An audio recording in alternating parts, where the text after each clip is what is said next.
গগনবাবু ও রোহিতবাবু ছোটবেলা থেকেই খুব ভালো বন্ধু ছিলেন। তাদের মধ্যে এত মিল থাকায় অনেকেই হিংসাবশত তাদের বন্ধুত্ব ভাঙতে চাইতো। রোহিত, বেশ কিছুদিন যাবৎ হলো শরীরটা না খুব খারাপ হয়ে পড়েছে রে ভাই। তাই বলছি, তুই তো রোজ সকালে হাঁটতে যাস, এখন থেকে তোর সঙ্গে আমিও হাঁটতে যাব। কেননা তোর বৌদি সবসময়ই বলে রোহিতবাবুর সঙ্গে একটু রাস্তায় হাঁটা চলা ঘোরাফেরা করতে পারো না, তাহলে দেখবে তোমার শরীর রোহিতবাবুর মতন সুস্থ সবল থাকবে। বৌদি তো ঠিকই বলেছে রে। তুই তো শুধু বাড়িতে খবরের কাগজ আর গল্পের বই নিয়েই থাকিস। এতে হয়তো তোর মনের সুস্থতা বাড়ে, কিন্তু শরীরের সুস্থতা কিন্তু বাড়বে না।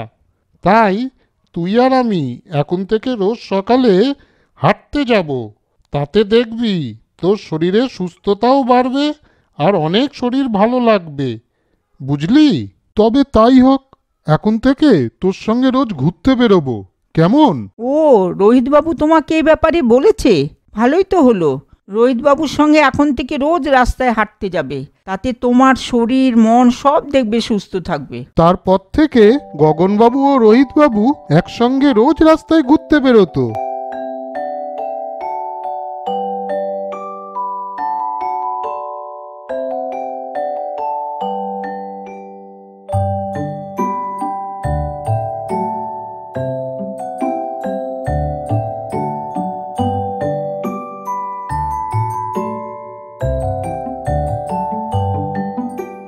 আরে গগন, বাড়ি আছিস? কে? ও, টুলুদা, আসুন আসুন। উনি তো বাড়িতে নেই।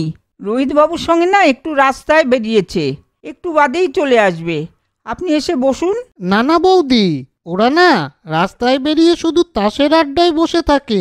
মাঝে মাঝে তো ওরা আবার ওই তাস খেলেও। যারাই ওদের দেখে তারাই নিন্দা করে। আপনি কিন্তু গগনকে বারণ করে দেবেন। তাই নাকি?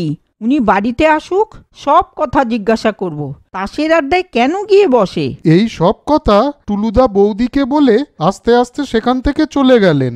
তারপর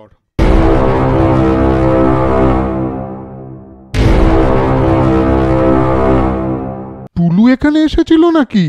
দেখেছো বানিয়ে বানিয়ে কিরকম সব বাজে কথা তোমাকে বলে গেছে।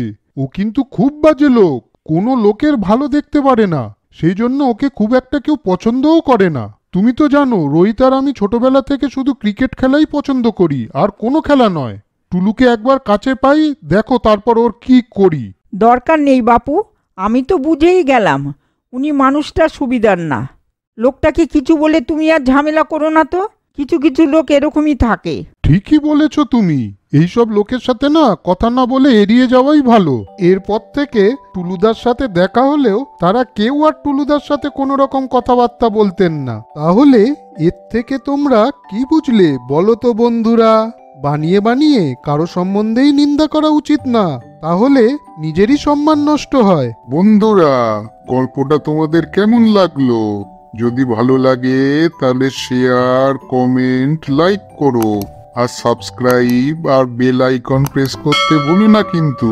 আজ চলি বন্ধুরা, পরে আবার দেখা হবে। তোমরা ভালো মতন থেকো কিন্তু।